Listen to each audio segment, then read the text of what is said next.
Hello guys. तो कल जैसे कि हम लोगों ने हमारा कवर किया था ट्रांसपोर्ट ऑफ कार्बन डाइऑक्साइड। मैंने इस चैप्टर के अंदर आप लोगों को कई चीज़ें बता दी है। मैंने आपको बताया किस तरीके से ब्रीथिंग होती है। मैंने रेस्पिरेशन का पूरा मैकेनिज्म आप लोगों को समझा दिया। हमने बोला था, जो हमने शुरुआत की थी, हमने बताया था रेस्पिरेशन टोटल 5 स्टेप्स में होता है। ठीक है, हमने बात की थी टोटल 5 स्टेप्स हमने पूरे एक्सप्लेन कर दिए हैं किस तरीके से। सबसे पहले स्टेप मैंने बताया था जो ब्रीथिंग होती है वो रेस्पिरेशन का पहला स्टेप होता है। ठीक है ना। फिर मैंने बोला कि कैसे वो पैसेज के अक्रॉस वो पास करता है, फिर एल्यूलाई से होते हुए वहाँ पे गैसेस डिफ्यूजन होता है। ठीक है, फिर उसके बाद कैसे ब्लड में ट्रांसपोर्ट होता है, फिर ब्लड के थ्रू टिश्यूज़ में जाता है और अल्टीमेटली वहाँ पे डिफ्यूजन होने के बाद टिश्यूज़ उसका इस्तेमाल करते हैं। ये सारी बातें हमने बात कर ली थी और हमने उन सबको डिटेल में समझ लिया है। अब हमारा जो नेक्स्ट टॉपिक है that is regulation of respiration. ठीक है, अब ये जो रेस्पिरेशन है इसको रेगुलेट कौन करता है, मतलब कोई तो ऐसा मैकेनिज्म होना चाहिए ना। हम बोलते हैं कि अगर मान लीजिए आप एक्सरसाइज कर रहे हैं तो ऑब्वियसली बात है आप सांस तेज़ लेते हैं, ठीक है ना, आप जल्दी से सांस लेते हैं, जल्दी से सांस बाहर छोड़ते हैं। तो कोई तो ऐसा मैकेनिज्म है ना जो एक कम ज़्यादा करने के लिए रिस्पॉन्सिबल है, क्योंकि आप ऐसे खुद से तो मतलब, और ये आप अपने विल पे कर सकते हैं। मतलब आप चाहें तो आप हम जैसे आप देखते हैं कि हम कुछ देर के लिए अपनी सांस भी रोक भी सकते हैं, हम एकदम से तेज़ ब्रीथिंग कर सकते हैं, हम स्लो ब्रीथिंग भी कर सकते हैं। तो वो सब किसके थ्रू कर सकते हैं, तो आइए वो पढ़ते हैं।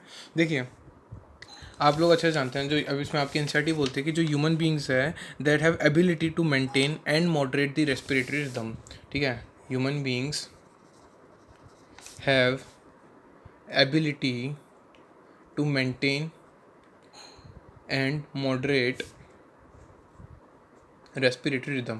ऑब्वियसली बात है, जो भी रेस्पिरेटरी की जो रिदम है, मतलब आप किस स्पीड से कर रहे हैं, कितनी रेस्पिरेशन आप कर रहे हैं, कितनी सांस अंदर ले रहे हैं, कितनी बार छोड़ रहे हैं, वो सब आप मेंटेन एंड मॉडरेट कर सकते हैं ह्यूमन बींग्स। ठीक है ना, किसके अकॉर्डिंग, जिस भी अकॉर्डिंग आपके बॉडी के टिश्यूज़ को जरूरत है। मान लीजिए आपकी बॉडी के टिश्यूज़ को ज़्यादा ऑक्सीजन की रिक्वायरमेंट है। सपोज आप एक्सरसाइज कर रहे हैं, आप कोई भी हैवी वर्क कर रहे हैं जिसमें आपको ज़्यादा ताकत चाहिए, ज़्यादा एनर्जी चाहिए। एनर्जी किससे आएगी, फूड से। फूड मान लीजिए आपके पास है फूड, लेकिन अब वो जो आपको जो आपके सिंपलर सब्सटेंसेस है, जो अमीनो एसिड्स हैं, जो आपके पास है ना, कार्बोहाइड्रेट्स वगैरह के जो हैं, ग्लूकोज वगैरह, उन सबको तोड़ने के लिए आपको ऑक्सीजन चाहिए। तो according to the demands of body tissues, तो बॉडी की टिश्यूज़ की जितनी डिमांड होती है उसके हिसाब से जो रेस्पिरेटरी रिदम है वो चेंज होती है। ठीक है, अब ये कौन करता है, ये जो रेस्पिरेशन का जो रेगुलेशन करता है that is done by neural system. हमारा जो न्यूरल सिस्टम, जो हमारा नर्वस सिस्टम है, वो रिस्पॉन्सिबल है कम्प्लीटली इसके लिए। ठीक है, जो हमारा नर्वस सिस्टम है, जो हमारा ब्रेन है, उसमें कई जगह हम अभी सेंटर्स पढ़ेंगे जो कि कम्प्लीटली रिस्पॉन्सिबल है इस रेगुलेशन के लिए। अब देखिए, एक सेंटर, स्पेशल सेंटर प्रेजेंट होता है, और special centre is present in कहाँ पे, मेड्यूला। देखिए, आपने पढ़ा होगा मैंने 10th क्लास के अंदर कि जो ब्रेन है उसको हमने 3 पार्ट में डिवाइड किया है, फोर ब्रेन, मिड ब्रेन और हैंड ब्रेन। ठीक है, उसमें आप लोगों ने हाइंड ब्रेन पढ़ा होगा, उसमें से हाइंड ब्रेन में आप लोगों ने पढ़ा होगा 3 पार्ट होते हैं उसके, cerebellum, pons and medulla oblongata. ठीक है, तो बस हमको अभी सिर्फ और सिर्फ हिंड ब्रेन का हमको रोल है। देखिए, एक स्पेशल सेंटर प्रेजेंट होता है मेडुला में जो कि ब्रेन में होता है। ठीक है, इसको हम बोलते हैं respiratory rhythm centre. Respiratory rhythm centre, देख रहे हैं, मतलब अल्टीमेटली रेस्पिरेटरी रेट मेंटेन होती है यहाँ पे। रेस्पिरेटरी रिदम के मतलब किस हिसाब से, कितनी आपको कितने सेकंड, जैसे मैंने बताया था इंस्पिरेशन ये 2 सेकंड का होता है, एक्सपिरेशन जो होता है वो आपको 3 सेकंड का होता है। तो ये मेंटेन करने का इसका पूरा जो रिदम होता है वो अल्टीमेटली कहाँ पे देखने को मिलता है आपको, मेड्यूला के अंदर एक सेंटर मिलता है, इसको बोलते हैं रेस्पिरेटरी रिदम सेंटर। ये इस रेगुलेशन के लिए रिस्पॉन्सिबल होता है, ये सेंटर रिस्पॉन्सिबल है आपका जो भी पूरा रेस्पिरेशन का रेगुलेशन होता है। अब मैं बात करूँ, एक और सेंटर देखने को मिलता है ब्रेन में ही, अनदर सेंटर प्रेजेंट इन, अब ये कहाँ प्रेजेंट होता है, ये पॉन्स रीजन में प्रेजेंट होता है। जैसे कि मैंने अभी मेडुला की बात किया, मैं पॉन्स की बात कर रहा हूँ, उसके पास में ही इस रीजन को हम बोलते हैं very important pneumotaxic centre. Pneumotaxic centre बोलते हैं इसको। अब ये नीमोटैक्सिक सेंटर का रोल क्या है, देखिए ये क्या करता है, जो भी रेस्पिरेटरी रिदम सेंटर है ना उसके फंक्शन को ये मॉडिफाई करता है या फिर मॉडरेट करता है। मतलब it moderates the function of respiratory rhythm centre, इसको मैं शॉर्ट फॉर्म में RRC लिख देता हूँ।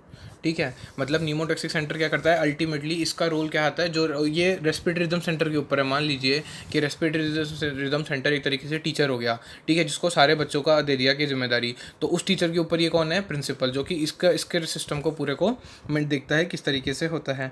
ठीक है, अब ये कैसे करता है, तो देखिए क्या होता है, न्यूरल सिग्नल्स, आप भी जानते हैं नर्वस सिस्टम में से क्या आता है, न्यूरॉन्स होते हैं बहुत सारे, तो न्यूरल सिग्नल्स देखने को मिलते हैं।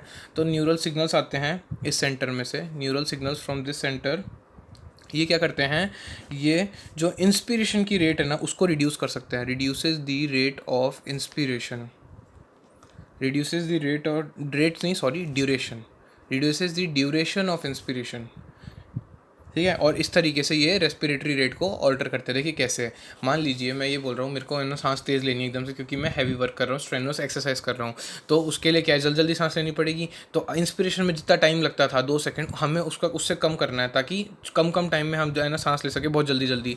तो यहाँ पर मैंने क्या किया, जो ड्यूरेशन है इंस्पिरेशन की 2 सेकंड, उसको मैंने कम कर दिया। तो ये कम होगा तो एक्सपायरेशन भी कम हो जाएगा, टाइम एक्सपायरेशन का टाइम कम हो जाएगा। यहाँ मैं ड्यूरेशन की बात कर रहा हूँ, यहाँ पे वर्ड पे नोट कीजिएगा, बात हम ड्यूरेशन की कर रहे हैं, मतलब कितना टाइम लग रहा है। मान लीजिए मैंने अब इंस्पिरेशन को जितना टाइम दे रहा था उतना उससे कम दिया मैंने, तो जल्दी जल्दी होएगा और जल्दी होगा। तो आप 1 मिनट में जैसे 12 से 16 बार आप ब्रीथिंग करते थे, अब आप बढ़ जाएंगे, वो और भी ज़्यादा हो जाएगा, डिपेंड करता है आपने कितना टाइम रिड्यूस किया है। तो ये कौन काम करता है, ये नीमोटैक्सिक सेंटर, और इसके थ्रू ये अल्टीमेटली रेस्पिरेटरी रेट को ऑल्टर करता है, ठीक है, इसके थ्रू ऑल्टर करता है। ये आ गया नीमोटैक्सिक सेंटर का फंक्शन, ठीक है, उसका रोल क्या है। इसके साथ अगर मैं बात करूँ तो एक कीमो सेंसिटिव एरिया होता है। अब ये कीमो सेंसिटिव का क्या मतलब हुआ, देखो कीमो सेंसिटिव का मतलब देखिए, कीमो मतलब केमिकल्स, तो एक केमिकल से सेंसिटिव मतलब एक ऐसा एरिया जो कि केमिकल से सेंसिटिव होता है, कि केमिकल्स अगर मान लीजिए कम हुए या ज़्यादा हुए तो उससे यहाँ पे इसमें कुछ चेंजेस देखने को मिलेंगे। तो एक कीमो सेंसिटिव एरिया होता है, ठीक है। कहाँ पे होता है, ये होता है एडजेसेंट टू, ये आपका जो रिदम सेंटर है, रेस्पिरेटरी रिदम सेंटर, इसके पास में मिलेगा, मतलब मेडुला के पास में कीमो सेंसिटिव एरिया आपको देखने को मिलता है।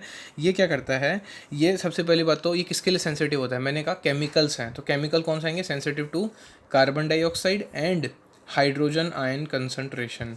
ये जो कीमो सेंसिटिव एरिया है जो कि रेस्पिरेटरी रिदम सेंटर के पास में है, ये सेंसिटिव होता है to carbon dioxide and hydrogen ion concentration, ये इन दोनों के लिए सेंसिटिव होता है।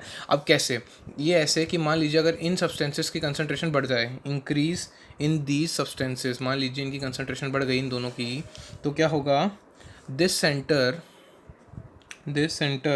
ये क्या करता है, ये अल्टीमेटली किसको सिग्नल देगा, ये सिग्नल प्रोवाइड करवाएगा टू दी रिदम सेंटर को, जो आपके RRC है, ये उसको सिग्नल प्रोवाइड करवाएगा, ठीक है, ताकि वो नेसेसरी एडजस्टमेंट करे, टू मेक नेसेसरी एडजस्टमेंट्स, ताकि वो आपको जो रेस्पिरेटरी रिदम सेंटर है वो एडजस्टमेंट करे नेसेसरी, ठीक है, और ना रेस्पिरेशन में, और इस तरीके से इनके जो ये आपकी इंक्रीज कंसंट्रेशन है इनको एलिमिनेट करे, इन सब्सटेंसेस को एलिमिनेट करे, एलिमिनेट दी सब्सटेंसेस, समझ रहे हैं। देखिए अल्टीमेटली ऐसा है, किसी भी चीज़ की ज़्यादा जो होती है अति बुरी होती है, जैसे कि हम जानते हैं। तो अगर मान लीजिए इनकी कंसंट्रेशन बढ़ गई, CO2 या H+ की कंसंट्रेशन बढ़ जाती है, तो कौन एक्टिवेट हो जाएंगे, ये कीमो सेंसिटिव एरिया, क्यों, क्योंकि ये इनके लिए सेंसिटिव होते हैं। ये एक्टिवेट हुए, ये क्या करेंगे, अल्टीमेटली सिग्नल किसको देंगे, रेस्पिरेटरी रिदम सेंटर को इन्होंने सिग्नल दिया।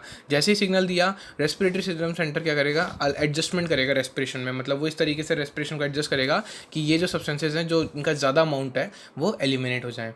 ऑब्वियसली बात है, आपको दिख भी रहा है, CO2 रेस्पिरेशन अगर बॉडी में ज़्यादा हो गए तो क्या करना चाहिए, आपको एक्सपायरेशन बढ़ाना पड़ेगा, रेस्पिरेशन बढ़ाना पड़ेगा, क्योंकि जितना ज़्यादा रेस्पिरेशन करेंगे, सांस अंदर लेंगे, तो हम पता है रेस्पिरेशन क्यों करते हैं, हम रेस्पिरेशन ऑक्सीजन अंदर लेने के लिए नहीं करते हैं। कभी भी कोई अगर आपसे पूछ लेगा ना, ये बहुत अच्छा क्वेश्चन है, लोग बाग मतलब ऐसे, अगर आप मान लीजिए कोई कॉम्पिटिटिव एग्जाम का भी कोई ओलंपियाड वगैरह का कोई क्वेश्चन देखते हैं, या आप इन जनरल कोई आपसे बहुत इंटेलिजेंट इंसान अगर ये सवाल पूछता है तो वो यही चेक करता है, नॉर्मली लोग क्या बोलते हैं, रेस्पिरेशन क्यों करते हैं, क्योंकि ऑक्सीजन चाहिए, नहीं, रेस्पिरेशन इसलिए करते हैं क्योंकि CO2 को बाहर निकालना है, क्योंकि CO2 जो है ये बहुत हार्मफुल है बॉडी के लिए, अगर ये ज़्यादा अमाउंट में हो गई तो बॉडी में बहुत सारे डिफेक्ट्स देखने को मिल जाएंगे, बहुत सारी चीज़ें गलत हो जाएंगी, ठीक है।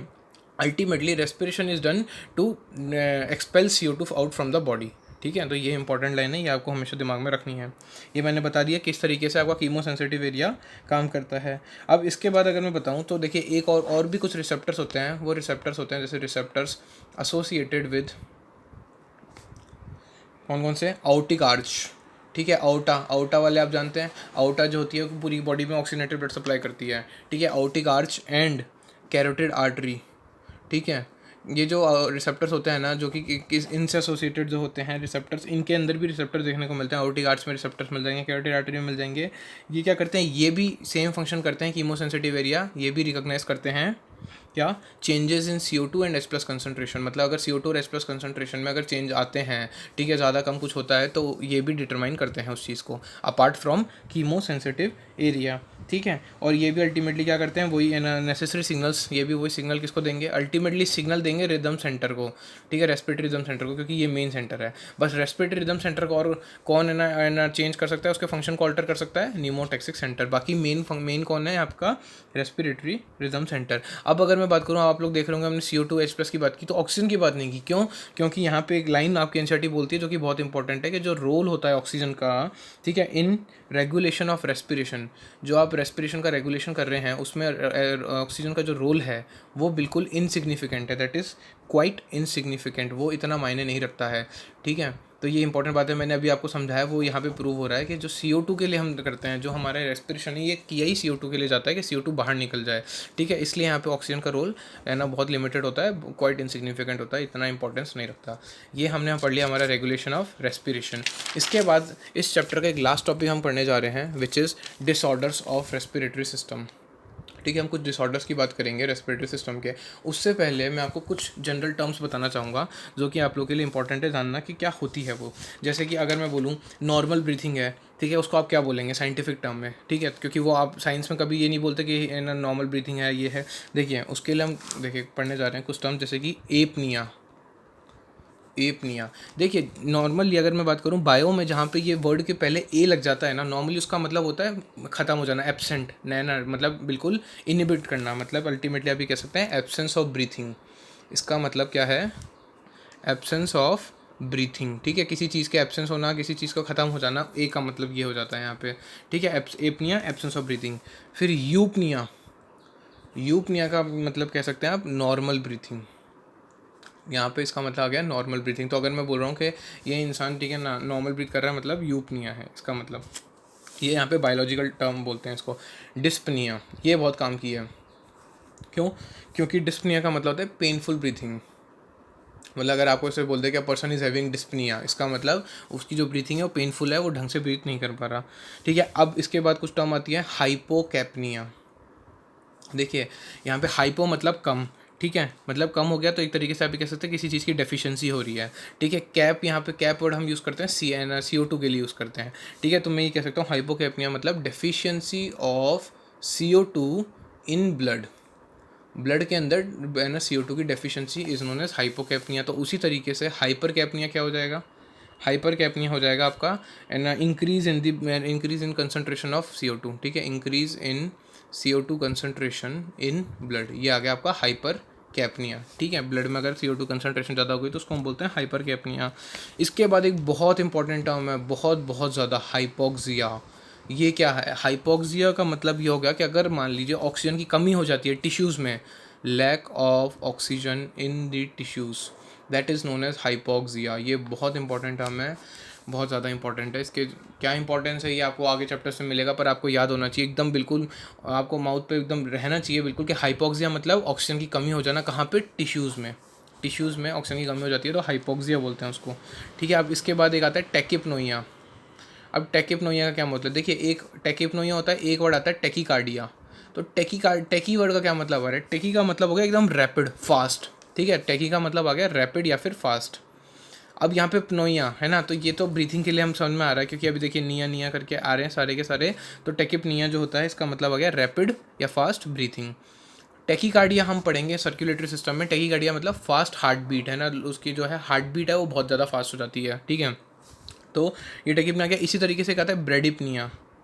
ब्रेडिपनिया मतलब ये आ जाएगा आपका स्लो ब्रीथिंग, ब्रेडी का मतलब होता है यहाँ पे स्लो, स्लो ब्रीथिंग। तो यहाँ पे इसी तरीके से ब्रेडिकार्डिया आता है, ठीक है, जब पे हार्ट रेट बहुत कम हो जाती है उसको बोलते हैं ब्रेडिकार्डिया, ठीक है। सिमिलर टर्म्स है, ये टर्म्स आपको याद होनी चाहिए, बायोलॉजिकल टर्म्स है, ठीक है। आपके क्वेश्चंस वगैरह में आप देख सकते हैं, आप लोग आगे कहीं भी सुने तो आपको अजीब ना लगे इसलिए, ठीक है। अब मैं बात करूँगा डिसऑर्डर्स की। तो पहला डिसऑर्डर जो आपके एनसीईआरटी बोलती है दैट इज़ अस्थमा। अस्थमा आप लोगों ने देखा है, बहुत कॉमन है, आप लोगों ने कितने लोगों को देखा होगा, टीवी में देखा होगा। अल्टीमेटली अस्थमा में क्या होता है, ब्रीथिंग में डिफ़िकल्टी होती है, डिफ़िकल्टी इन ब्रीथिंग, सांस लेने में दिक्कत आती है, ठीक है। और क्या होता है, इससे क्या होता है, कॉजिंग वीजिंग, ठीक है, कॉजिंग वीजिंग साउंड आता है, मतलब क्या, सीटी जैसा साउंड आता है, जैसे सीटी जब बजाते हैं ना तो वैसा साउंड आता है, मतलब जब बंदा सांस लेगा एक तो उसको मुश्किल होएगी, और कैसा साउंड आएगा, वीजिंग साउंड आएगा, सीटी जैसा साउंड आएगा, ठीक है। अब ये किसकी वजह से होता है, due to inflammation of bronchi and bronchioles, ठीक है। जो आपके ब्रोंकाई और जो ब्रोंकियोल्स हैं उनके अंदर इन्फ्लामेशन हो जाएगा। इन्फ्लामेशन मतलब कैसे, उनमें रेडनेस आ जाएगी, उनमें स्वेलिंग आ जाएगी, उनमें पेन होगा अल्टीमेटली, ठीक है। इस वजह से अगर ऐसा होता है तो ब्रोंकाई, इसमें ब्रोंकाई और ब्रोंकियोल्स में, तो आपको क्या हो सकता है, अस्थमा, ठीक है, ब्रीथिंग में डिफिकल्टी आ जाती है, वीजिंग साउंड प्रोड्यूस होता है। सेकेंड है एम्फाइजेमा।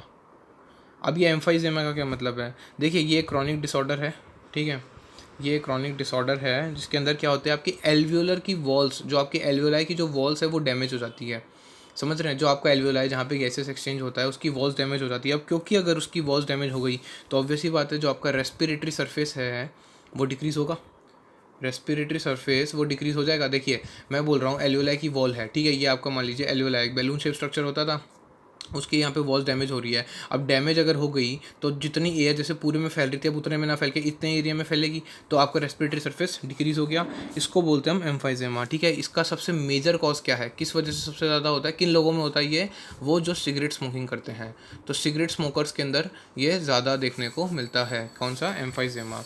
तीसरा मैं बोलूँ तो occupational lung disorders, occupational lung disorders. अब देखिए नाम से पता चल रहा है कि जो लोग के ऐसे ऑक्यूपेशंस हैं, जैसे कि मान लीजिए लोग है ना इंडस्ट्रीज़ वगैरह में काम करते हैं, ग्राइंडिंग माइनिंग वाली इंडस्ट्रीज़ है ना जो भी होती है उनके अंदर अगर काम करते हैं, खदान वगैरह जिनको बोलते हैं, वहाँ पे इतना धुआं और इतना सब कुछ होता है, तो उस ऑक्यूपेशन की वजह से उनके लंग में जो डिसऑर्डर्स आ रहे हैं इसको बोलते हैं ऑक्यूपेशनल लंग डिसऑर्डर्स, ठीक है। मैंने बता दिया ज़्यादातर किस में देखने को मिलता है, ग्राइंडिंग इंडस्ट्रीज़ में, ठीक है, जो स्टोन ब्रेकिंग इंडस्ट्रीज जो माइनिंग्स वगैरह होती है उनमें ज़्यादा देखने को मिलता है। क्या होता है वहाँ पे, डस्ट का लेवल इतना ज़्यादा होता है वहाँ पे, डस्ट है ना, so much dust is produced, ठीक है, कि जो आपका बॉडी का, देखिए बॉडी का एक डिफेंस मैकेनिज्म होता है, मैंने आप लोगों को बताया था कि बॉडी जो एयर आप अंदर लेते हो उसको प्यूरीफाई करता है, ठीक है, आपका सिस्टम, और है ना उसको क्लीन करता है, मैंने बताया था टेम्परेचर आपके बॉडी के टेम्परेचर से मिलाता है, ये सारे काम करता है। लेकिन अगर इतना डस्टी एनवायरनमेंट है तो जो बॉडी का जो डिफेंस मैकेनिज्म है, बॉडी का डिफेंस मैकेनिज्म वो क्या हो जाता है, वो बिल्कुल काम करना बंद कर जाता है, इतना इफेक्टिवली काम नहीं कर पाता, ठीक है।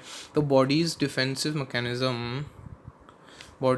मैकेनिज्म, ठीक है, can not fully cope up with the situation, can not fully cope with the situation, समझ रहे हैं बात को, मतलब इतना सारा धुआं हो जाता है कि आपकी बॉडी का जो डिफेंस मैकेनिज्म है वो भी इतना आपको रिलीफ नहीं प्रोवाइड करवा पाता, और आप कैसी सांस लेते हैं, आप गंदी सांस अंदर लेते हैं, ठीक है, बिल्कुल डस्ट भरी धुएं भरी, उसमें पता नहीं कितने पैथोजेंस होते हैं, उसकी वजह से जो डिसऑर्डर हो रहे हैं, these are occupational lung disorder. अब अगर मैं बोलूँ लॉन्ग एक्सपोजर, मतलब कई सालों तक अगर ऐसा होता है लॉन्ग एक्सपोजर, तो क्या राइज हो जाता है, गिव राइजेस टू इन्फ्लामेशन, वही जैसे मैंने बताया अभी स्वेलिंग हो सकती है, ठीक है ना, आपके लंग के अंदर के कई ऑर्गन्स कई चीज़ों की, ठीक है, गिव राइजेस टू इन्फ्लामेशन, जिससे क्या होगा, लीडिंग टू फाइब्रोसिस हो जाएगा। फाइब्रोसिस का क्या मतलब है, फाइब्रोसिस का मतलब फाइब्रस टिश्यू का फॉर्मेशन हो जाता है, ठीक है, फाइब्रस टिश्यू का फॉर्मेशन हो जाता है। जैसे कि अगर आप देखें कभी आपको मान लीजिए चोट लग जाती है, ठीक है, चोट लग जाती है तो वहाँ से खून बहता है, फिर थोड़ी देर बाद खून बहना बंद हो जाता है, उसके ऊपर बिल्कुल एक स्कार सा डेवलप हो जाता है, काला काला सा, तो वो क्या अल्टीमेटली फाइबर का पूरा स्ट्रक्चर बन जाता है, फाइब्रस टिश्यू,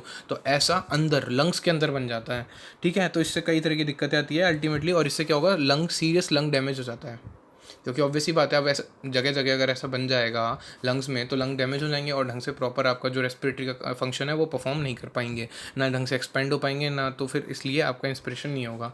इसलिए ये ऑक्यूपेशनल लंग डिसऑर्डर्स जो हैं ये सीरियस लंग डैमेज कॉज कर सकते हैं, ठीक है।